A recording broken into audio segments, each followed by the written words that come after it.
Good evening, everyone, and welcome to the Huntington for this very, very special event. I appreciate you all coming through the cold. Happily, it wasn't raining too much, and I don't think it'll snow tomorrow, so I think we're on fairly good footing.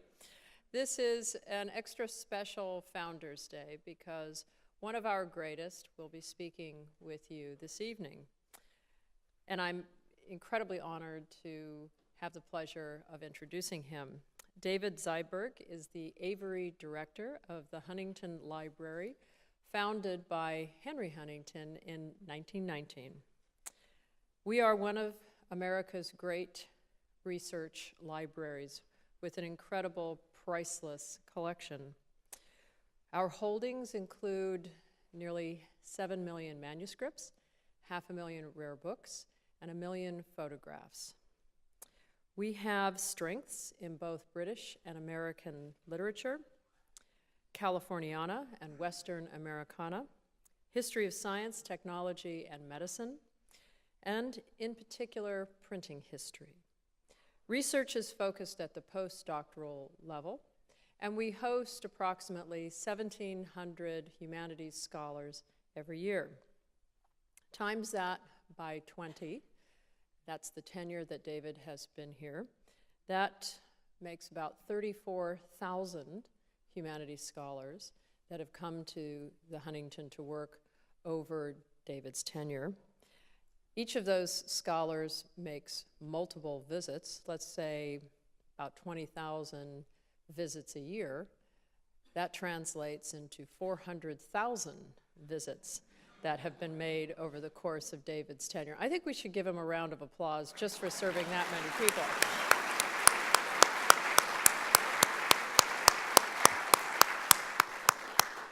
David graduated summa cum laude, of course, from Windham College, Putney, Vermont. He holds a master's in medieval and Renaissance English language and literature, as well as a master's in library and information science, both from Syracuse University. He served as a rare books librarian at Syracuse, curator of special collections at George Washington University. He then headed west to be the lead for special collections at UCLA, and then he came to the Huntington Library in March 1996.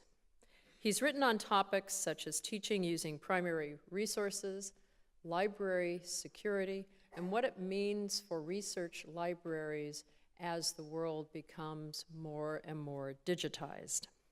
He's given lectures on the marketing of books in the 15th century, and he's working toward publishing these as a collection of essays. He has announced his retirement, effective at the end of June 2017.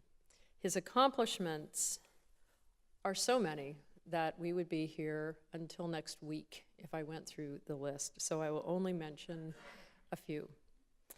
He has transformed and strengthened our collections in invaluable ways. Under his direction, the Huntington acquired important holdings, including the papers of renowned authors such as Christopher Isherwood, Hilary Mantel, and Charles Bukowski. In 2006, the Dibner family, housed in Connecticut, gave us their remarkable 67,000-item collection on the history of science, technology, and medicine. David was the person who made sure that 67,000 volumes made their way to the West Coast, were cataloged, shelved, and are now being used by scholars. That acquisition, led by David, provided the Huntington with the ability to create a new permanent exhibition, Beautiful Science, and it made us an international center for the study of the history of science. Aside from collections development, David was key in designing the Munger Research Center, as well as this beautiful building. And to begin his retirement, we won't let him retire. We're keeping him here for 2 more years as a scholar in residence, and he will be working on the development of the library collections during his tenure, and as well in his particular area of academic interest, the history of early printing. I just want to say, David, as one of those 34,000 humanities scholars who made several of those 400,000 visits, I can't thank you enough. Let's welcome David.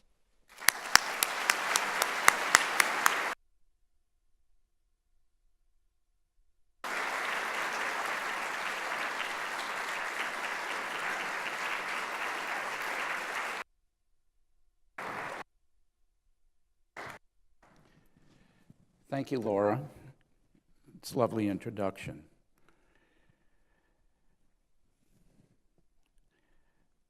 So, as Laura said, this is the Founders Day talk, and this is actually the fourth one that I've have the privilege to give. Next Monday, February 27th, is Mr. Huntington's birthday, and it's the 167th anniversary of his birth, and we commemorate him every year with these talks.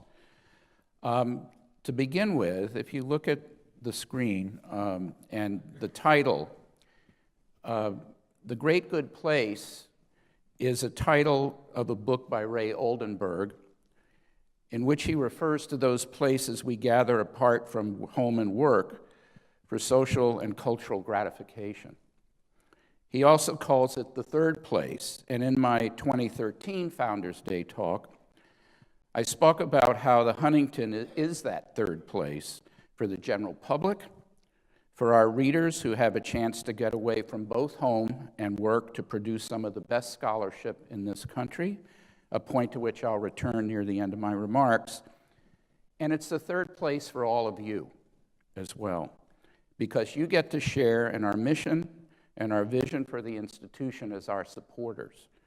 What I and my fellow division heads and our extraordinary staff here have been able to do, we could not have done without all of you. So let me start by saying thank you to all of you. As for the image of the Ellesmere Chaucer on the right, in my research and writing lately, I've been looking at starting points. And in a talk I gave about the acquisition of the Burndy Library to the overseers at the Overseers Retreat last November, for example, I noted that Bern Dibner had actually visited the Huntington in 1981, 24 years before we started to discuss transferring the library here with his family, or even dreamed that its becoming part of our History of Science collection was a possibility. The Chaucer always reminds me of the Huntington, because I first became aware of the Huntington when I was a graduate student in the late 1960s, and I was in my first seminar on Chaucer. And this was a time for me when I was also beginning to become aware of how texts get transmitted down to us today. And so we were using F.N. Robinson's standard text on Chaucer's works. And in his preface, he talks about what the sources for this text are. And what you may not know is that there are about 80 fragments of Chaucer manuscripts. And if you see in the boxed-in area there, he's listing what he calls A manuscripts and B manuscripts. And right at the head of the list is the Ellesmere Chaucer. There's even a more extensive, a little bit earlier work in the 20th century by two authors, Manley and Rickert, an 8-volume scholarly text on Chaucer, and they use the Ellesmere manuscript exclusively for their work because among all of these manuscripts, it's the most nearly complete extant manuscript of Chaucer's Canterbury Tales. And so my graduate advisor, Paul Theiner, really impressed that upon us, and he was a Chaucerian himself, and he had ordered up from the Huntington this pamphlet, which was produced by former curator of manuscripts, Herbert Schultz. And this is the pamphlet that Paul gave to us in 1969. And that's how I first became aware not only of the manuscript, but where it came from, how it was produced, what its other sources around it were. And so Paul said, you know, this manuscript is actually in America. It's in a little town called San Marino, which is right outside of Los Angeles. Remember, I'm in upstate New York at this point. And he said, if you ever get to LA, you gotta see this. Okay. So now we have to go ahead 14 years.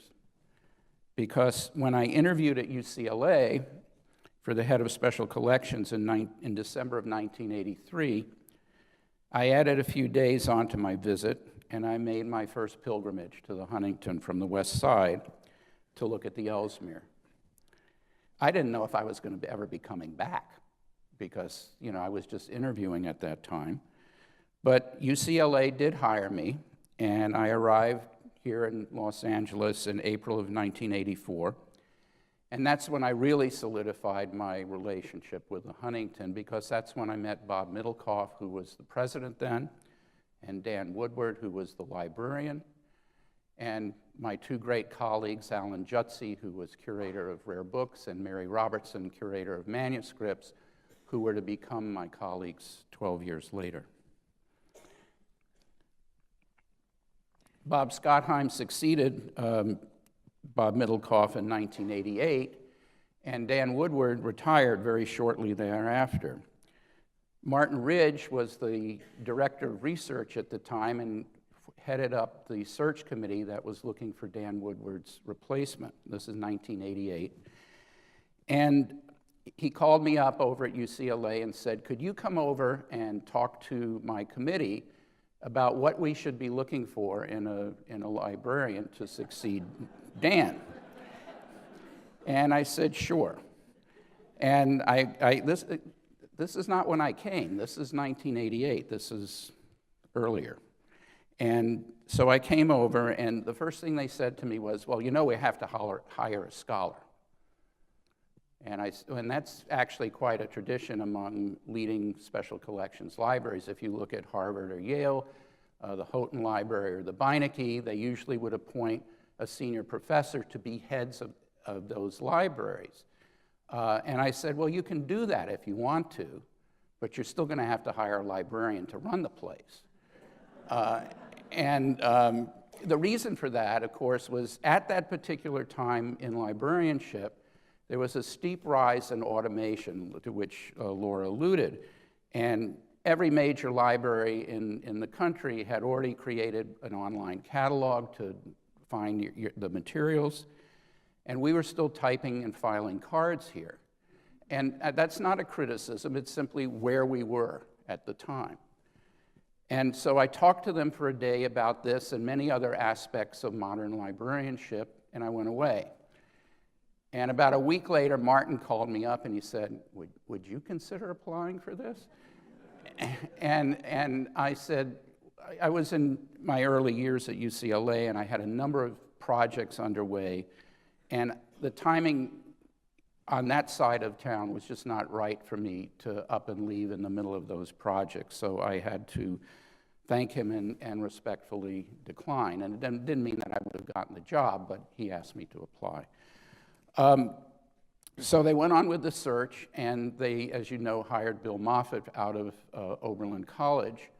And Bill did a remarkable thing for this place. He was the one who brought the library into the modern age and brought automation to the library by establishing the online catalog. And as I look back upon this, remember it said reflections of a librarian, I came to realize just recently as I was looking at this, I don't think I could have done what Bill did in 1989-90. He really knew what we needed to do here, and he established our online public access catalog, and that formed the foundation of everything else we've done in automation going forward. So Bill, thank you for that. I really mean that from the bottom of my heart. Bill's untimely death in 1995 opened the position up again. And this time Scott Hein called me and said, would you consider applying for the job? And I want to emphasize again, this was not a shoo-in by any means. There were 8 extraordinarily qualified people nationally as semifinalists, and 2 other finalists with me, 2 of my long-term, still best friends in librarianship, one from Princeton, one from Cornell, who were the other 2 finalists. And I think either one of them would have done an admirable job here if they'd been selected. I think in the end, my 12 years in the city at UCLA perhaps gave me a leg up over their coming from outside. And so Bob did offer me the job in December of 1983, and I started in April of 1995, and I started in April of 1996.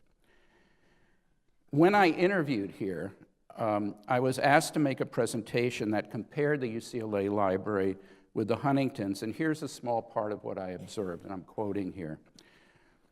Although our institutions differ greatly in size, our missions are similar, and our libraries are very much alike. In fact, we want the same things: greater staff development, better use of library technology, renovated and more space, more resources for collection development, better conservation of our holdings, improved community outreach through programs and exhibitions, and the means to accomplish all of this. After I arrived here, I used those thoughts as a blueprint for going forward, and following up on this, I actually reiterated them in slightly different language in a letter that I wrote to Lauren Rothschild, who was then chair of the Overseer's Library Committee, about the agenda for the first upcoming meeting, and here's what I said in that letter. I said we needed more space for staff, collections, and scholars.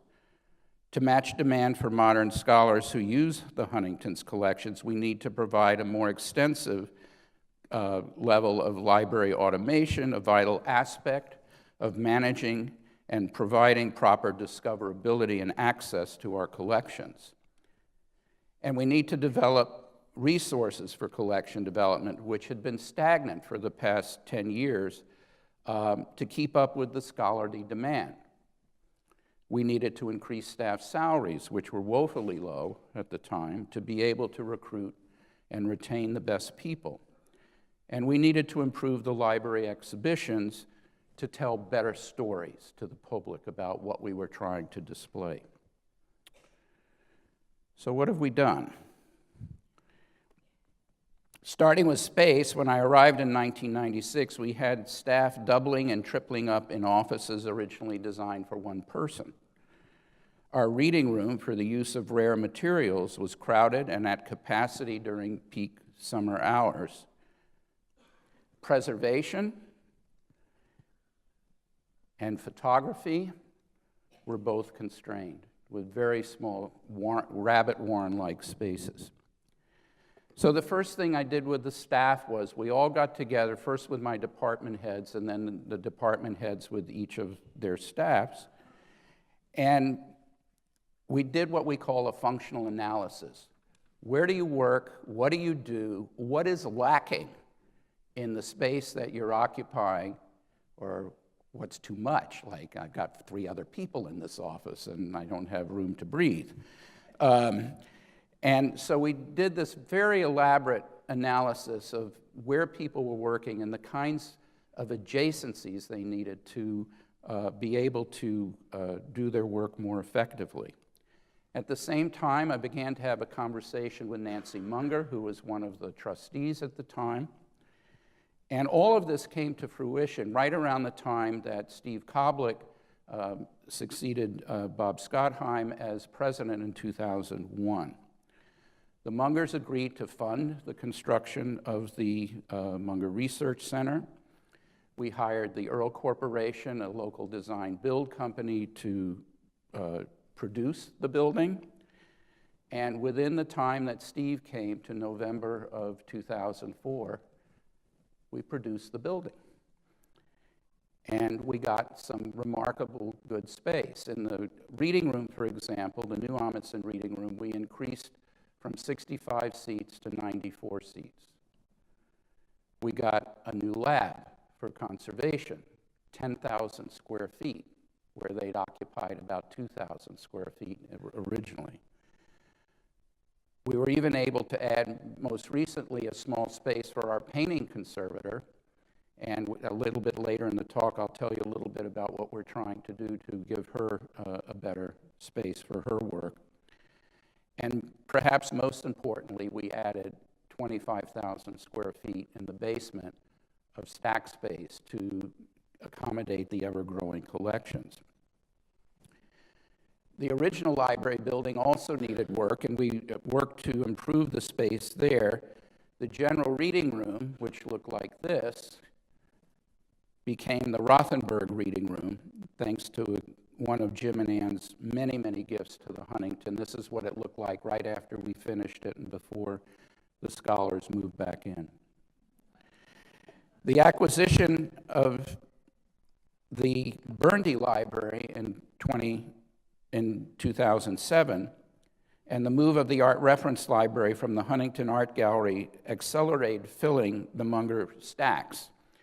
So when this building, the Education and Visitors Center, was planned, I advocated for more stack space in the basement. You are sitting right on top of one of the stack areas for the library. And we were able to add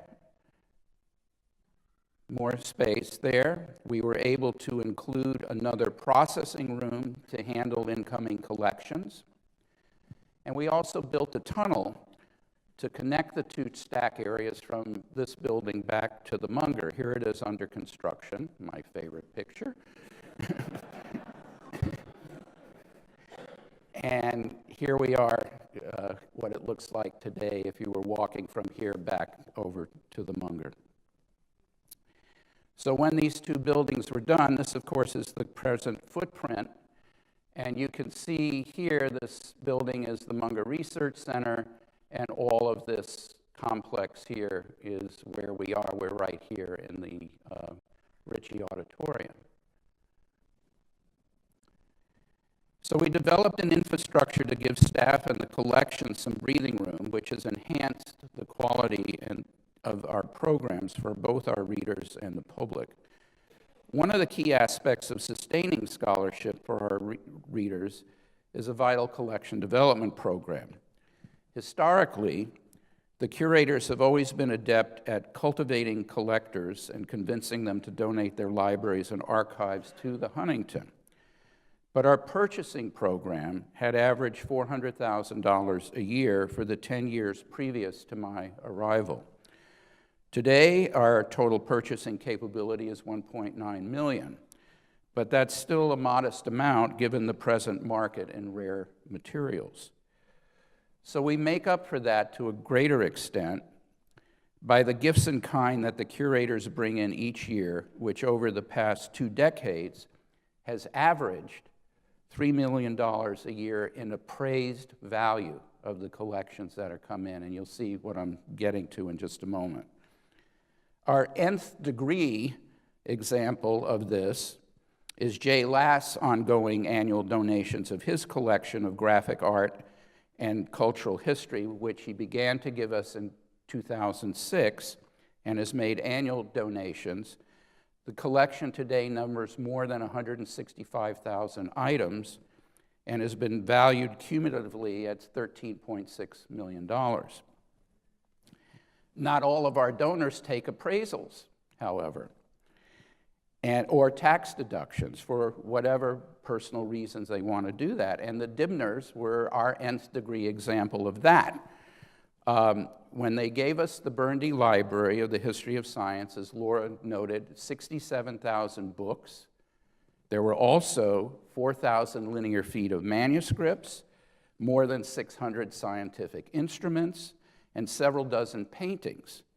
For these gifts in kind, with no formal appraisal, the advancement office assigns a value of $1. Because we don't know what it's worth. It hasn't been formally appraised. We've added hundreds of thousands of items to the collections over the past 21 years in all formats: books, manuscripts, prints, photographs, and maps. Obviously, it's impossible to cite even all the most significant items that we've added, whether there's individual items, collections, or archives. The Library Collectors Council alone has acquired more than 100 for us over the 20 years. So what I'm going to show you now briefly is just a few of the acquisitions and several of the collecting areas on which we focus. One of the first most extensive collections we were able to acquire in my time was Helen and Sandy Berger's collection of William Morris and the Pre-Raphaelite movement. This included all the books of the Kelmscott Press, almost all of William Morris's socialist pamphlets, the archive of Morris and Company, which included the dye books for textile design and manufacture, and even some of the textile examples. Original drawings by Edward Burne-Jones. You can see in the background here some of those cartoons that he did for some stained glass windows. And we even got a stained glass window, if you know this, in the house. This is the William Morris window that's in the Hug. It was salvaged from an English church destroyed by the Luftwaffe in World War II. This was a remarkable acquisition that we shared with the art division, who handles all the works of art and the textiles of this collection. Turning to another area of collecting, Sue Hodson, our curator of literary collections, has been successful in acquiring modern literary archives, among them some of the most significant living writers. And Laura mentioned a few of these already. Charles Bukowski, Octavia Butler, the science fiction writer, and we're having an exhibition of her work opening in April. Christopher Isherwood, Hilary Mantel, who will be here in May to give a public lecture at the beginning of a conference on modern literature. One of our most recent acquisitions, the papers of Paul Theroux and the papers of Evelyn Waugh. These are just the highlights of the literary collections.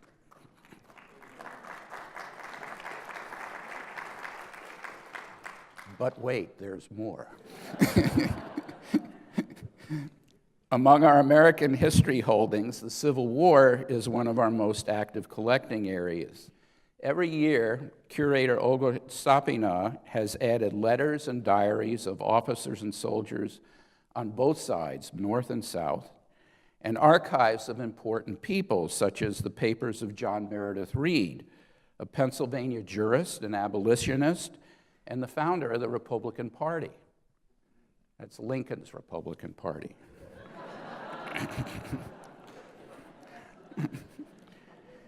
Perhaps our most significant acquisition, though, in this field was Thomas Eckerts Archive of the U.S. War Department's Telegraph Office.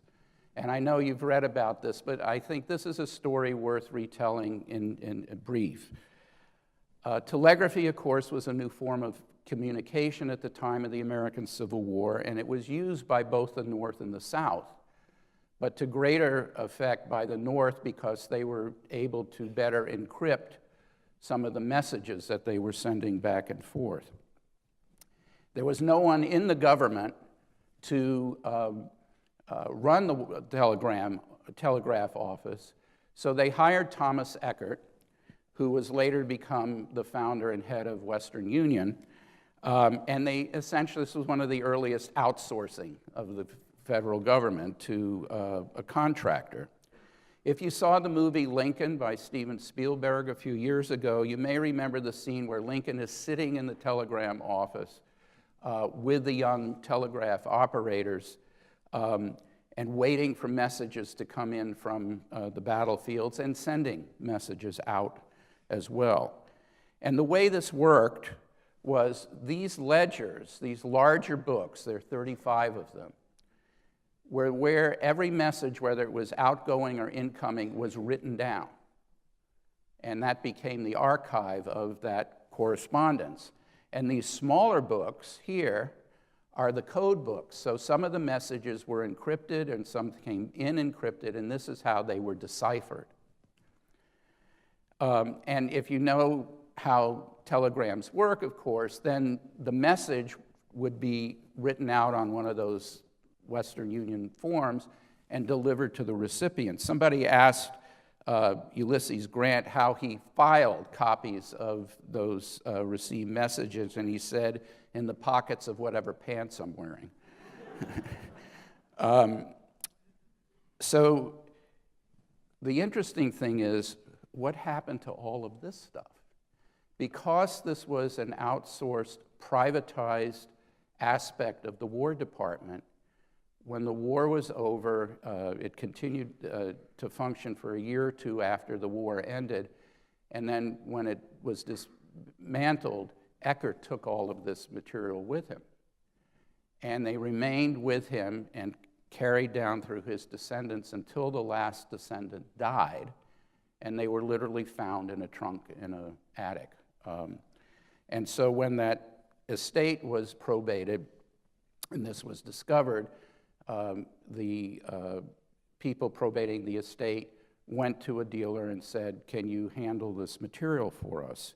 And that's how we became aware of it. So the very first thing I did when these were brought to our attention is I called up another old friend, David Ferriero, who's the National Archivist at the National Archives in Washington, D.C., and I said, did you know about this?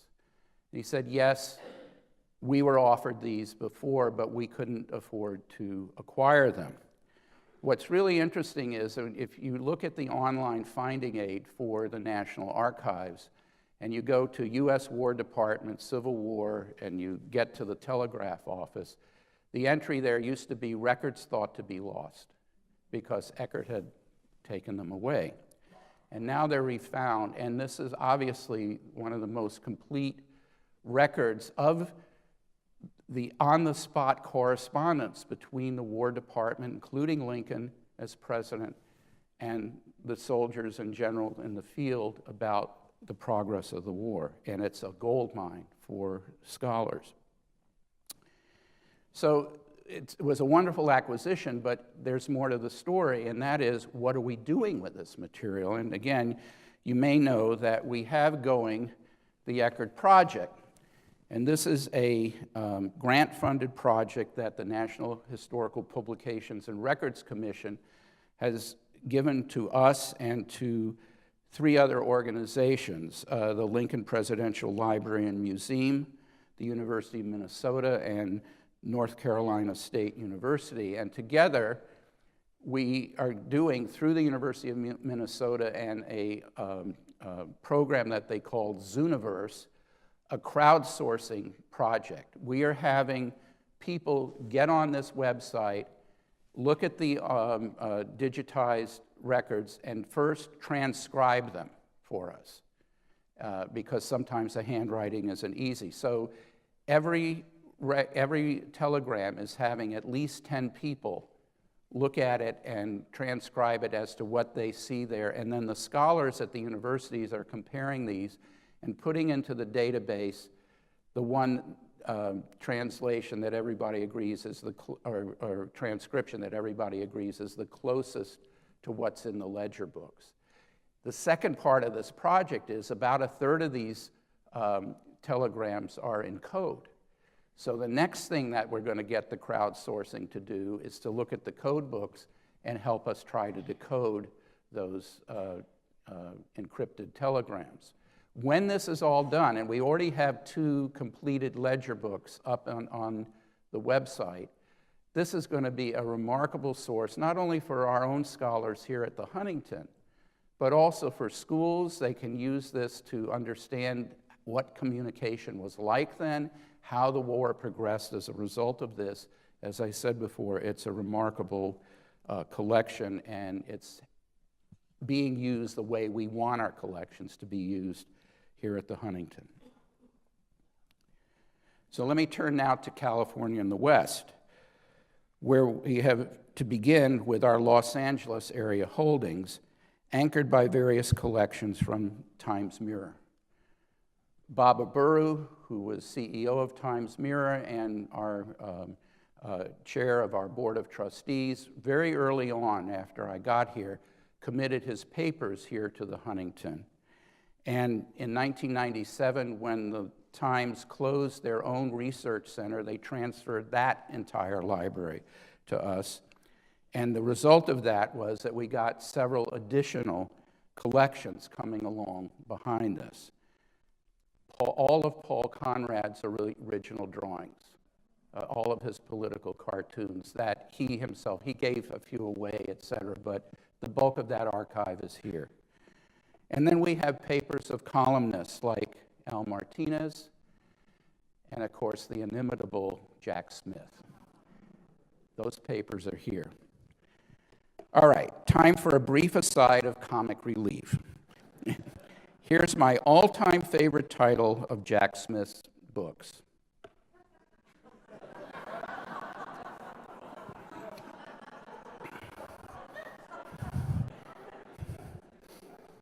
Sound it out phonetically, okay?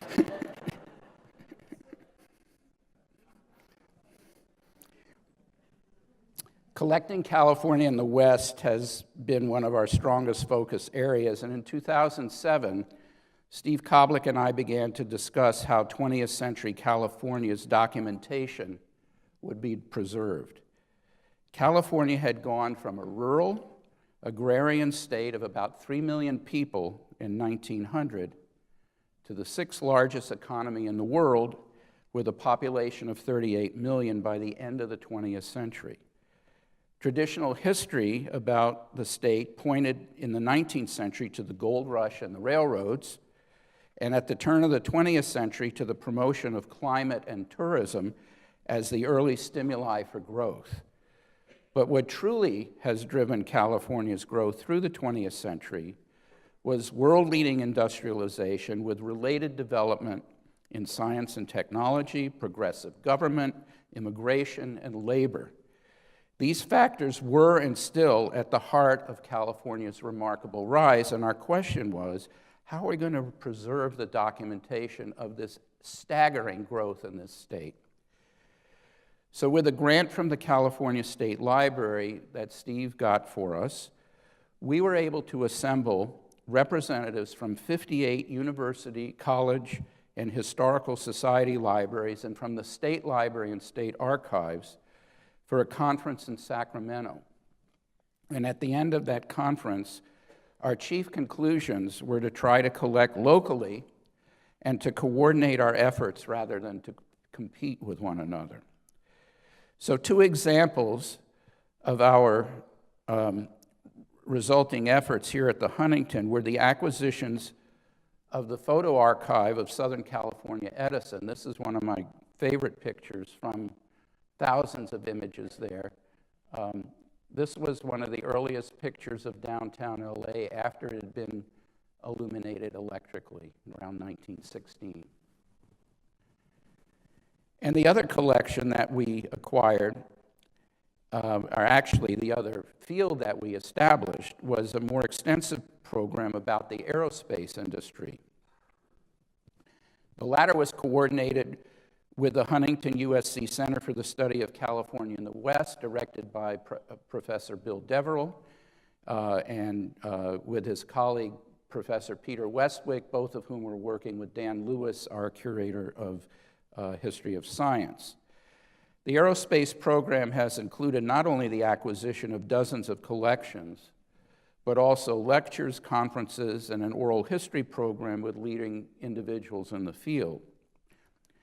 Here's an image from the Lockheed collection of Amelia Earhart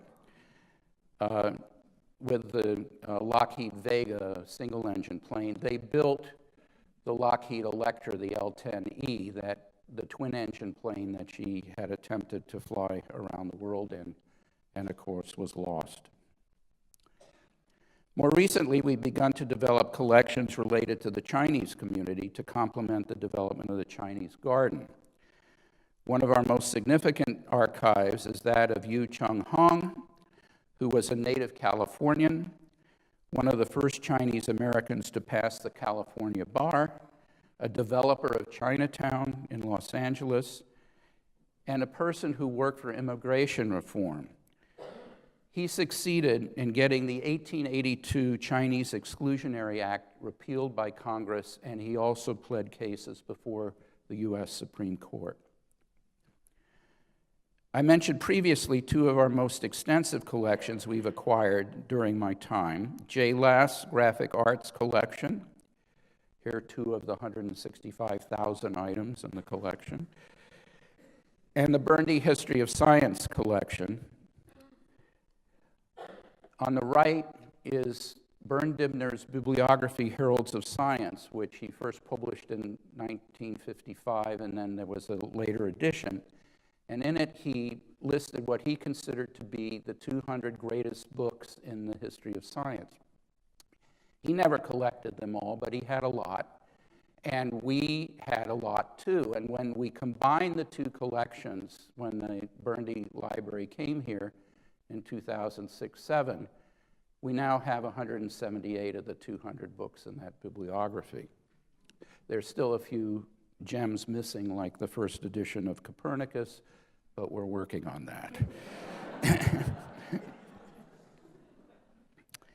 On the right, or excuse me, on the left to you, is the Dibner family. At the time of the dedication of Dibner Hall of Science and the exhibition Beautiful Science in 2008, which gives me a segue into a brief review of our exhibition program over the past 2 decades. Remember, I said that we had set a goal and a desire to tell better stories through these public programs. And because the library curators, rather than I, have been responsible for imagining and developing them, I feel safe to say that we've succeeded wonderfully. It wasn't me, it was them. Over these 2 decades, they produced 49 West Hall shows, 6 major shows in the Boone and Aburu galleries, 2 major shows in the library main hall, created the Dibner Hall of Science, and completely redid the main hall, Remarkable Works, Remarkable Times. Let me just remind you of a few of these. First, the big shows. In 1999, we emptied out the main hall and we put in this George Washington exhibit that former curator John Rothschild put together. This was to commemorate the 200th anniversary of Washington's death. And following the next year on that was the show on the gold rush and California statehood, again filling the main hall. Some of the larger Boone shows have included Jenny Watt's LA Photography, This Side of Paradise, The Color Explosion by Dave Mahaley, celebrating J. Lass' remarkable collection. Peter Blodgett put together this exhibition on the building of the Transcontinental Railroad, commemorating the 150th anniversary of the Railroad Act of 1862. We did this in 2012. Guest curator Steve Hackle, professor at University of California, Riverside, did this show on Sarah, celebrating Sarah's 300th birthday in 2013. Jenny Watts again did this show on Civil War photography, also around that same time. We rarely have traveling shows in the library because we have such a wealth of material, but this is one that we brought from the Walters Art Gallery on the Archimedes palimpsest that had been rediscovered, and that was an interesting show that I was able to participate in, especially with the gallery tours. And then turning to some of our West Hall shows, again, we try to do these shows to commemorate anniversaries. So the Benjamin Franklin show to showcase the manuscript of his autobiography was done in 2006 to celebrate his 300th birthday. One other traveling show we did, this one was from the New York Botanical Garden Library on Darwin and his work in plant evolution. Samuel Johnson, 2009, his 300th anniversary. The painting that's on the title wall here is an original Joshua Reynolds painting of Johnson that Lauren and Francis Rothschild gave us for the art division. We did a show on aerospace that Peter Westwick from USC did with Dan Lewis. This was an extraordinary show. It brought out information about the whole aerospace industry in California. And one statistic I love about this is that during World War II, 40% of the adult population worked in aerospace in Los Angeles. One of our most recent shows was on Magna Carta. 2015 marked the 800th anniversary of King John putting his seal on the Magna Carta. The image that's here on the title wall is our manuscript. It's a draft of Magna Carta from the 13th century, again, produced around the same time that the final was produced that King John signed. So, sharing the library resources through these exhibitions has been an important aspect of the Huntington's educational outreach program. Oh, I'm sorry, there was one other thing I wanted to, of course, show you, the main hall, beautiful works, remarkable works, remarkable times, which we reopened in 2014. So sharing the library's resources through these exhibitions has been an important aspect of our educational outreach program. We not only have improved the exhibitions themselves, but developed better public programs around them. The research division has coordinated lectures and symposia with them, and our adult education program has blossomed, and we have done things like gallery tours by the curators. The most important function of the library, though, is the least seen. Providing access to our collections to scholars doing advanced research. As I've enumerated in previous talks, and Laura mentioned in her introductory remarks, we've been averaging 1,700 scholars a year who make about 22,000 daily visits over the 300 plus days that we're open for research, and we're delivering over 100 rare items a day to them in the Amundsen reading room for their use. As with the collections we've acquired and the exhibitions we've done in the past 21 years, I can't begin to cover all the scholars who've been here, who've come through our doors, or all the books and articles they've written and published. But it's the best work in the country in the humanities and social sciences. So I'm just going to focus on one area to give you an idea of the significance of the scholarship that's done here. This is the real Pulitzer Prizes, not the special, not the special at Jack Smith's Diner. Okay. So look at this. Alan Taylor, 1996 winner. Steve Hahn, 2004. Steve's with us again this year as a distinguished fellow for the entire year. We're looking for another book. Dan Howe, who's with us tonight here. Eric Foner. Alan Taylor again. T.J. Stiles just this last year.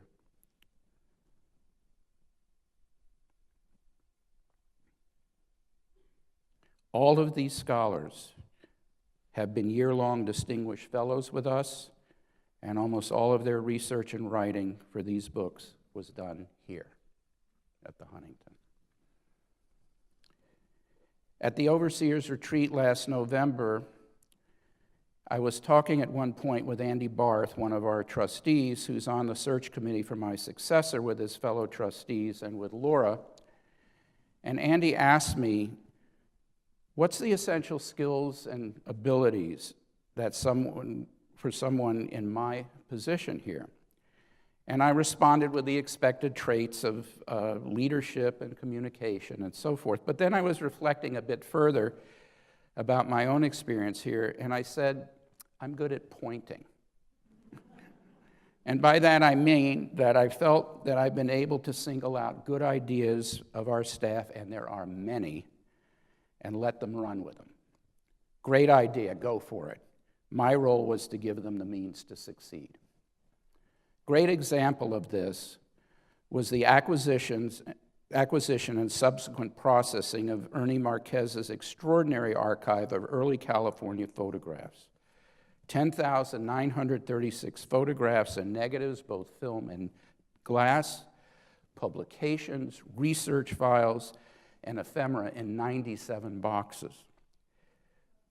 Here's an image of the Arcadia Hotel in Santa Monica with the Thompson Gravity Railroad in the foreground. This is a little gravity railroad that ran from the hotel back into Santa Monica so the guests at the beach could get into town and shop. Curator Jenny Watts led the initial quest to acquire the collection. Several financial resources supported it, including the Library Collectors Council that topped off the cost of this collection at their 2015 meeting. The final report on the processing of the collection was prepared by Suzanne Odie, one of our project archivists, who wrote at the end of June 2016, and I'm quoting now, "I carried out the project with the assistance of short-term library assistant Claire Gordon and project photographer Lisa Rosales in imaging services. 2 members of the cataloging department, Diane Benty, Discovery and Metadata Librarian, and Mario Einaudi, Digital Projects Librarian, supervised tasks associated with the creation, cataloging, and proper linking of all the digital files within the Huntington Library and the online finding aid and cataloging record. Jennifer Watts, the Huntington's curator of photography, served as the project manager." We digitized all of those photographs, and then what Suzanne just described was all the processing that it took to prepare that collection for research. I'm quoting this to give you one example of the daily esprit de corps of the library staff. I sent Suzanne's report to members of the Overseer's Library Committee with a cover note in which I said, "While I'm the one who gets to meet with you and share with you the library's aspirations, these are the people who make it happen, and you need to know who they are." Oh, I'm sorry, the most important exhibit. Here's Suzanne with Ernie after the collection was finished. Even after 21 years, we still have a lot to do. Here are some of the remaining issues. For example, I referred at the outset to Bill Moffat's introducing automation to the library, and we've certainly come a long way in improving access to the collections. But we still have what we call legacy descriptions of some of our collections. That's finding aids that are still only in written form and can only be discovered if you're here to do the research. Standardized description and online access remains a goal for us in the scholarly world, where our readers need to find our holdings the same way they find materials in other libraries. And while we've also made progress towards bringing staff salaries to competitive levels, we still have a lot of work to do if we're going to be able to recruit the best people for our positions and retain them. The preservation program for the institution functions under the aegis of the library. We provide conservation for the art division, and we coordinate other preservation functions with facilities such as our electronic environmental monitoring system and all the buildings where we house collections for art and library. We need to go further by providing an appropriate lab for the painting conservator and providing additional art storage space. And Laura's been very generous in giving us a startup grant so that we can plan this, and we're already underway with this with a preservation design consultant. But it will be a project that the library, art, and advancement divisions will have to carry into the next few years to come to fruition. And while our acquisitions budget has improved, over the past 2 decades, we still need to continue to raise funds to provide broader collection development with a base fund for our general collections and a purchase of opportunity fund. So there's still much to do, and I'm sure that my successor will bring fresh eyes to these present strategic goals and imaginative ideas for new ones as well. My colleagues here and many other people have influenced and shaped me over the course of my career. Before coming to the Huntington, there was among the many Lawrence Clark Powell at UCLA, a mentor for me and for whom the college library is named. Powell was university librarian there through 1961 and was responsible for much of UCLA's meteoric growth in the 1940s and 50s, including the establishment of special collections. At the beginning of this talk, I mentioned reviewing various correspondence as I reflected upon these 21 years. And in looking again back to my starting point here, I recently revisited a letter from Larry, and I want to share that with you. Larry was a champion supporter while I was at UCLA, and when I came over here in 1996, he wrote me, then at age 90, "I'm so pleased for you. I wish I could be starting over in my career and be there with you. It's a remarkable place."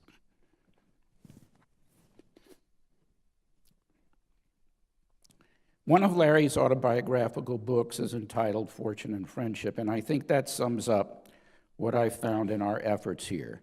You and I have had the good fortune that our paths have intersected at this special time in this great good place. And where we've succeeded because of our friendship. I'm grateful. Thanks.